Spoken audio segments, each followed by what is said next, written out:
Hi friends, welcome to my channel super trader Lakshya. और एक और वीडियो लेकर आया हूँ। यहाँ पे बात करूंगा कि किस तरीके से मार्केट कल हो सकता है। कल फ्राइडे है और आज यूएस में इन्फ्लेशन डेटा आया है जो कि काफ़ी हाई आया है इन्फ्लेशन। तो डेफिनेटली उस पर नज़र रहेंगी कि किसका उसका जो इम्पैक्ट है यूएस मार्केट में किस तरीके से हो सकता है और हमारे मार्केट में और इमर्जिंग मार्केट्स में क्या हो सकता है। तो ओवरऑल सबसे पहले इंडियन मार्केट का आज किस तरीके से स्ट्रक्चर रहा वो बात कर लेते हैं। तो आज आपने यहाँ पे देखा कि एक बड़ा और चीज़ है जो कि बजाज फाइनेंस यहाँ पे ऊपर है। बहुत सारे लोग सोचेंगे यार अरे बजाज फाइनेंस अच्छा है, ये है वो है। अभी कुछ दिन पहले इनके मैनेजमेंट ने कहा था पॉइंट कि यहाँ पे बहुत सारे स्ट्रेस्ड एसेट हो सकते हैं। 4 से 5 हज़ार करोड़ की जो बुक है वो स्ट्रेस्ड हो सकती है और इंक्रीमेंटल यहाँ पे जो आपका स्ट्रेस बढ़ सकता है, ये चीज़ मैनेजमेंट ने कही थी।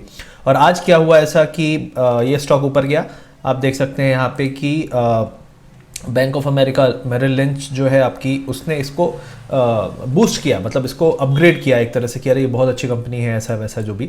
और ये कहा कि भाई मई खराब था, जून बहुत अच्छा जा रहा है। अभी 10 दिन हुए हैं, 10 दिन में इनको पता चल गया जून बहुत अच्छा है। ये जो पहले 2 महीने हुआ, मई में हुआ, अप्रैल में हुआ, वो सब कुछ फ़र्क नहीं पड़ता।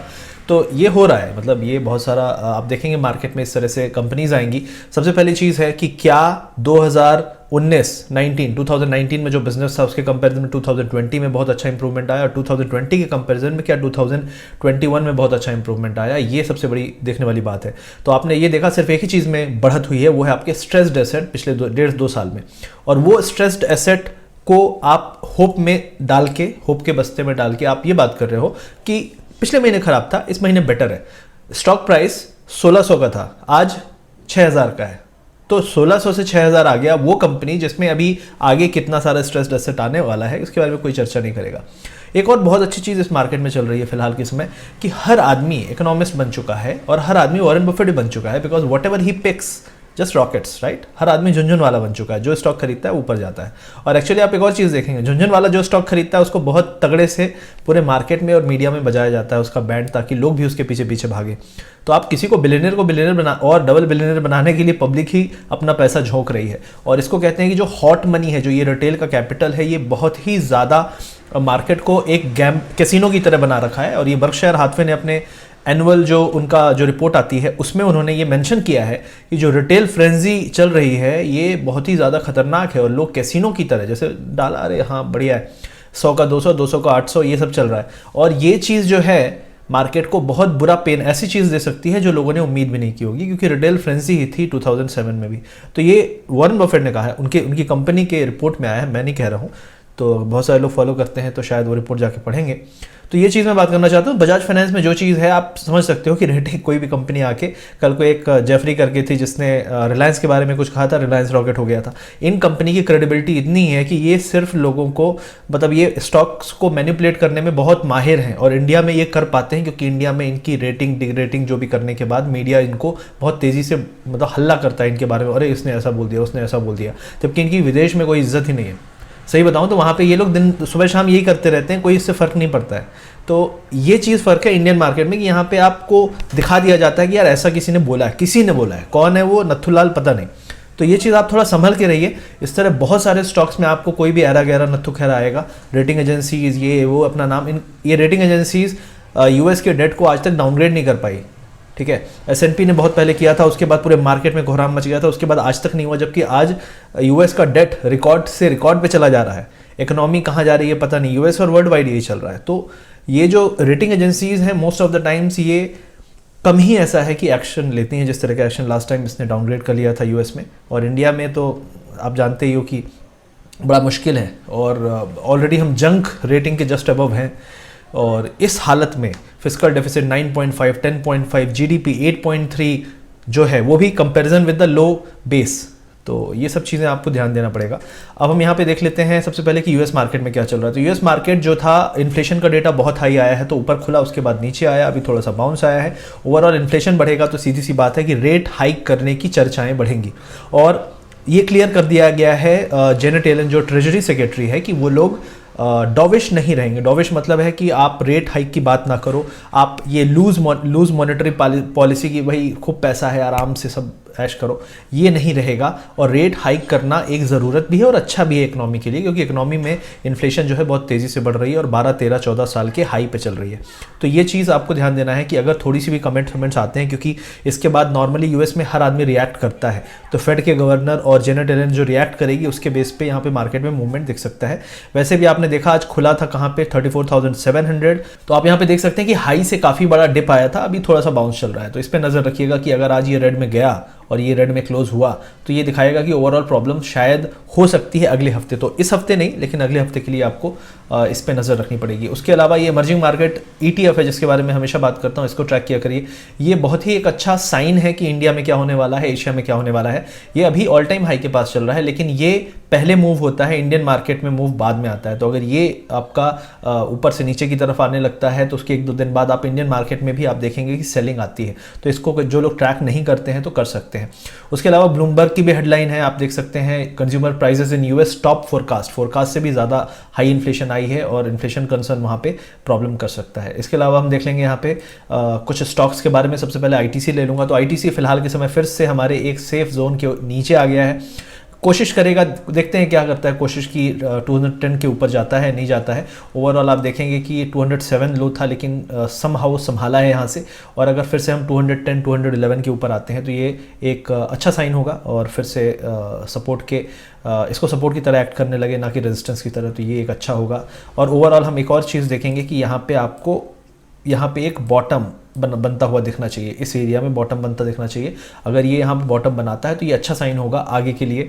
ऑलरेडी मैं आईटीसी में होल्ड करता हूँ और मैं इसमें ऑप्टिमिस्टिक भी हूँ, लेकिन हाँ पेशेंस टेस्ट करेगा। जैसे यस बैंक में रिसेंटली में जब हम लोगों ने 13 पे बात की थी कि यार 13 पे तो लेना ही है, 12.5 13 ये आए तो ले लो, 13 से 15 गया, फटाफट गया। वहाँ पे अगर किसी को ट्रेडिंग के लिए भी बुक करना होता तो 10-15% मिल जाता, लेकिन दिक्कत यह है कि लोग अभी इसको लॉन्ग टर्म नहीं सोच रहे हैं। यस बैंक के बारे में बात कर रहा हूँ, आईटीसी को भी लोग बहुत लॉन्ग टर्म नहीं सोच रहे हैं, लेकिन मेरे हिसाब से आईटीसी ही इकलौता स्टॉक है जिसमें डाउन साइड कम है।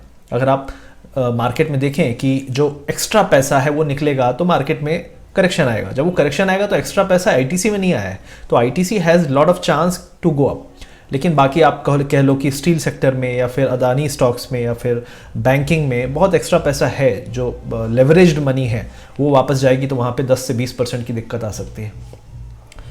इसके अलावा जो अगला स्टॉक है जिसके बारे में बात करूंगा वो है आपका स्टील का। तो टाटा स्टील आज कोशिश किया इसने अच्छा खासा एक बेस बनाने का। आप देखिए इसने सपोर्ट तोड़ा लेकिन फिर वापस भी ऊपर आ गया है। तो मुझे ऐसा लगता है कि आप अगर इसको ध्यान से देखेंगे तो ये कोशिश ऊपर जाने की है, कंसोलिडेशन है, लेकिन कंसोलिडेशन विथ ए राइजिंग लो। यहाँ पे एक लो बनाया, एक्सेप्शन हम कह सकते हैं क्योंकि अभी बाउंस भी बहुत शार्पली किया है। अगर हम फिर से और लो ना बनाएं तो मुझे ऐसा लगता है कि स्टील में एक और थोड़ा बाउंस बन सकता है और 1150 1160 की तरफ हम जा सकते हैं, बड़ा राइज भी आ सकता है। लेकिन ओवरऑल जो अभी करंट इसका फॉर्मेशन है वो पॉजिटिव है, लेकिन आपको ये स्टॉप लॉस रखना पड़ेगा 1095। लास्ट टाइम मैंने 1100 का स्टॉप लॉस बोला था, 1095 का स्टॉप लॉस एक अच्छा हो सकता है आपके लिए स्टील, टाटा स्टील में।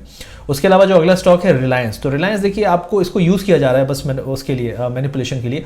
ओवरऑल जो इसके जो इसका स्ट्रक्चर है, जो इसका फॉर्मेशन है, वो ये दिखा रहा है कि मोस्ट प्रॉब्ली यहाँ से इसको बहुत ऊपर जाना दिक्कत हो सकती है। ओवरऑल अगर आप मुझसे पूछें तो रिलायंस में मुझे ऐसा लगता है कि अपसाइड कम से कम 200-300 पॉइंट का है, लेकिन इमीडिएटली आएगा नहीं आएगा ये हम नहीं कह सकते। तो मुझे ऐसा लगता है कि हो सकता है यहाँ पे एक डिप आए और फिर हम ऊपर जाएं। कम से कम इस एरिया में अगर एक सपोर्ट मिले 2090 में तो ये इसको थोड़ा हेल्दी बना देगा और उसके बाद इस एरिया को 2270-60 को ब्रेक करना आसान होगा। तो वो तो हम देखते हैं किस तरीके से होता है, लेकिन गैप अप अगर होगा तो दिक्कत होगी।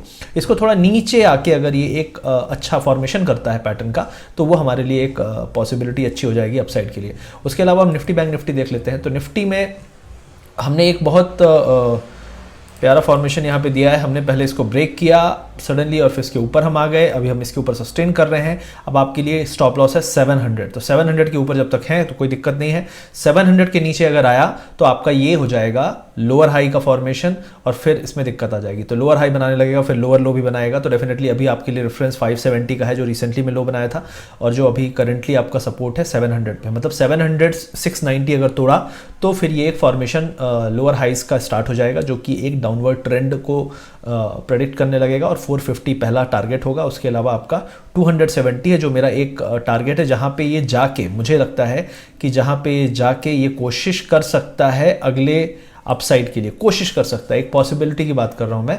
ओवरऑल अगर आपको यहां से और अपसाइड दिखने लगे तो मुझे ऐसा लगता है कि ये 15,850 और 900 की तरफ जा सकता है, लेकिन जैसे जैसे ये 16,000 के पास जा रहा है, आपको पता होना चाहिए कि मीडिया और लोगों के दिमाग में 16,000 एक साइकोलॉजिकली बहुत इंपॉर्टेंट लेवल है, तो वहाँ पे निकलने की होड़ भी मचेगी। तो स्टॉप लॉस जिस तरीके से आप लगाते हैं ज़रूर उसको ट्रेल करिएगा। बैंक निफ्टी की बात कर लेता हूं तो बैंक निफ्टी करंटली एक रेजिस्टेंस पे है, इसको अगर ब्रेक कर देता है 35,150 तो ये ज़रूर एक अपसाइड स्टार्ट कर सकता है, फिर टारगेट हो जाएंगे 35,300 से 450 तक के। तो ओवरऑल अभी करंटली अगर हम पॉजिटिव साइन देखते हैं यहाँ पे और ये बैंक निफ्टी ऊपर जाता हुआ दिखता है, तो आपको अभी देखिए बैंक निफ्टी में जो बाउंस आया है ये इस ट्रेंड का पार्ट है, ये ट्रेंड में अभी भी चल रहा है। आप देख सकते हैं सेम ये जो हाइज हैं ये हिट कर रहे हैं। अगर ये वापस गिर जाता है तो हम ये मानेंगे कि ये नहीं, ये डाउन ट्रेंड है, डाउन ट्रेंड में आपका रेजिस्टेंस हिट करने आया था। तो ओवरऑल यहाँ से बहुत इंपॉर्टेंट है कि 35,150 के ऊपर निकले, अगर नहीं निकल पाया तो डाउन ट्रेंड कंटिन्यू रहेगा। फिर हमारे टारगेट्स जो मैंने बात की थी ये एरिया तक हैं, आपके 34,000 के आसपास तक ये फॉल आ सकता है 1000 पॉइंट का, क्योंकि फिर ये आपको कंफर्मेशन भी दे देगा, क्योंकि ये लो बहुत इंपॉर्टेंट है। 34,750 800 बहुत इंपॉर्टेंट है बैंक निफ्टी के लिए। किसी भी केस में 34,800 750 टूटता है तो फिर आप मान लीजिए कि यहाँ से 800 से 900 पॉइंट 800 900 पॉइंट का फॉल आ सकता है। अगला जो चीज़ है वो है मिड कैप। मिड कैप में एक चीज़ आप देखेंगे यहाँ पे सडनली जो ये फॉल आया है उसके बाद जो ये राइज आया है, ये राइज बेसिकली आप देख सकते हैं रिलेटिव स्ट्रेंथ जो है बहुत कमजोर है। हम ऑलमोस्ट हाई के पास आ गए हैं लेकिन रिलेटिव स्ट्रेंथ हिली भी नहीं है, मतलब वहीं मरी हुई पड़ी है। तो ये दिखाता है कि जो ये बाउंस आया है I don't know how they got it. Liquidity है, बहुत सारी चीज़ें हैं, आप मैनिपुलेट कर सकते हो, शॉर्ट्स को ट्रैप कर सकते हो, एफएनओ स्टॉक्स भी बहुत सारे हैं मिड कैप में, तो हो सकता है वो रीजंस हो सकते हैं। लेकिन मुझे ऐसा लगता है कि थोड़ा सा सतर्क रहिए, क्योंकि जब भी इस टाइप का फॉर्मेशन हुआ है तो ये प्रॉब्लम क्रिएट करता है। जब भी आप देख सकते हैं आरएसआई में लोअर हाई है, बहुत ज़्यादा लोअर हाई है, तो यहाँ से दोबारा से एक फॉल आ सकता है। और आपका जो रेफरेंस पॉइंट है 26,700 है, जो स्ट्रॉन्ग सपोर्ट अगर कोई बोले कि मिड कैप में जो स्ट्रॉन्ग सपोर्ट एरिया है, जब यहाँ पे आ जाए मिड कैप इंडेक्स, अगर आप कोई भी अच्छा मिड कैप जो अभी भाग रहा है उसको नोट करके रखिए, जब यहाँ पे आ जाए और इस एरिया में दोबारा से बेस बनाना चालू करे तब आप उसको खरीदिए, तो एक अच्छा फॉर्मेशन आपको मिलेगा। उसके अलावा अगर आप देखेंगे तो विक्स आज हाई था, यूरोप में थोड़ा सा फॉल है, यूएसडी आईएनआर जो अपना डॉलर है वो थोड़ा सा स्ट्रांग हुआ है, और जो यील्ड्स हैं वो भी थोड़ी सी राइज हुई हैं क्योंकि इन्फ्लेशन का डेटा आया है। तो ओवरऑल ये सभी डेटा हैं जो मार्केट को थोड़ा इम्पैक्ट कर सकते हैं आगे आने वाले दिनों में, तो इस पर नज़र रखिए। और ओवरऑल एक और चीज़ मैं यहाँ पे बताना चाहता हूँ, कुछ बैंक्स के बारे में अगर आप बात करें यहाँ पे, तो एचडीएफसी बैंक, आईसीआईसीआई बैंक, ये आज लास्ट में ये भागे, और लास्ट में मोस्टली वो एक्सपायरी रिलेटेड मूव हो सकता है, क्योंकि पूरे टाइम पे ये, क्योंकि आपको पता है कि जैसे मैंने आपको बताया कि बैंक ऑफ अमेरिका ने कुछ बोल दिया, किसी ने कुछ बोल दिया, ये सब चल रहा है, और ये सब बिल्कुल टाइमिंग के हिसाब से चल रहा है, एक्सपायरी के दिन ही चल रहा है, आप सोच सकते हो। तो ओवरऑल आज मॉर्निंग में बजाज फाइनेंस ने बचाया, फिर रिलायंस आ गया बचाने, फिर रिलायंस को वापस नीचे लाया, उसके बाद बैंक को उठाया गया। तो बहुत ही एक डेस्परेट अटेम्प्ट चल रहा है मार्केट को इस एरिया पे रखने का। देखिए मार्केट ऑलवेज लेवल से काम करता है, अगर लेवल टूटे तो पूरे मार्केट में कोहराम मच जाता है। क्यों? क्योंकि लोगों के स्टॉप लॉस होते हैं, इंडेक्स ट्रेडर्स की बहुत सारे स्टॉप लॉस होते हैं फ्यूचर्स में, ऑप्शंस में, जो लोग ट्रेड करते हैं तो उनके एल्गोज ट्रिगर कर जाते हैं बाइंग सेलिंग ऑर्डर्स। तो लेवल्स को मेंटेन करने के लिए आप स्टॉक्स उठाते हो, इस स्टॉक को उस स्टॉक को, तो निफ्टी एक बहुत इनका फेवरेट बना हुआ है, क्योंकि बैंक निफ्टी में इतनी स्ट्रेंथ नहीं है। निफ्टी में जो स्ट्रेंथ मैनेज की जा रही है वो किसी एक पर्पज से मैनेज की जा रही है, हो सकता है 16,000 17 जो भी है, मतलब मैं नहीं कह रहा, the force is very powerful and it is having lot of power of liquidity. और ये जो फोर्स है ये निफ्टी में अगर कोई ट्रेड करता है, ऑप्शंस में ट्रेड करता है, तो आपको पता है कि निफ्टी में मूवमेंट हो रहा है, लेकिन नेट अगर आप एक स्ट्रैडल या स्ट्रैंगल क्रिएट करते हो तो आपको नेट प्रीमियम खत्म हो जाएगा, आपको मिलेगा ही नहीं, मतलब आप ऑप्शन डीके पूरा का पूरा आपको मिल जाएगा। तो अच्छा प्रॉफिट है ऑप्शन सेलिंग में, लेकिन ऑप्शन बाइंग में नहीं है। इनफैक्ट बैंक निफ्टी में ऑप्शन बाइंग में कुछ पैसा कमा भी लोगे आप, लेकिन निफ्टी में तो ऑप्शन बाइंग में बहुत ही कम चांस है। वो कल के मूव में थोड़ा पैसा बना, लेकिन आज के आप देखेंगे मूव, आप परसों का मूव देखेंगे तो मोस्ट प्रोबेबली इसको एक रेंज में रखा जा रहा है 100 पॉइंट की। तो अगर आप कॉल पुट दोनों सेल करके बैठते हो और एक अच्छी सी रेंज पकड़ के, तो आपको मोस्ट प्रॉब्ली पूरा का पूरा प्रीमियम मिल जाएगा सेलिंग में। तो ये एक चीज़ है जो अभी चल रही है फिलहाल, ये जस्ट मेरा ऑब्जर्वेशन था। अगर ट्रेड करना चाहते हैं और आपको बहुत ज़्यादा वॉलेटिलिटी नहीं चाहिए तो ऑप्शन सेलिंग निफ्टी में भी कर सकते हो, क्योंकि निफ्टी में जब बैंक को गिराते हैं तो आईटी को उठाते हैं, और कोई वैल्यूएशन का यहाँ कुछ नहीं चल रहा है। आप देखेंगे आईटी को एक दिन गिरा भी दिया जाएगा एक दिन पहले, और अगले दिन वो बहुत स्ट्रांग हो जाएगा ताकि निफ्टी को सपोर्ट कर सके। तो इस तरीके से आपको सोचना पड़ेगा कि बड़े लोग क्या प्लान कर रहे हैं, क्योंकि अगर आप ऑप्शन बाइंग में हैं तो बड़ी मुश्किल लाइफ हो जाएगी आपकी निफ्टी में। अगर आप ऑप्शन सेलिंग में हैं तो निफ्टी एक बहुत अच्छा इंस्ट्रूमेंट हो सकता है आपको ट्रेड करने के लिए। तो आई होप ये सब चीज़ें आपको समझ में आई होंगी। आज के वीडियो में बस इतना ही। अगर वीडियो अच्छा लगा तो लाइक शेयर सब्सक्राइब जरूर करिए। Thank you very much.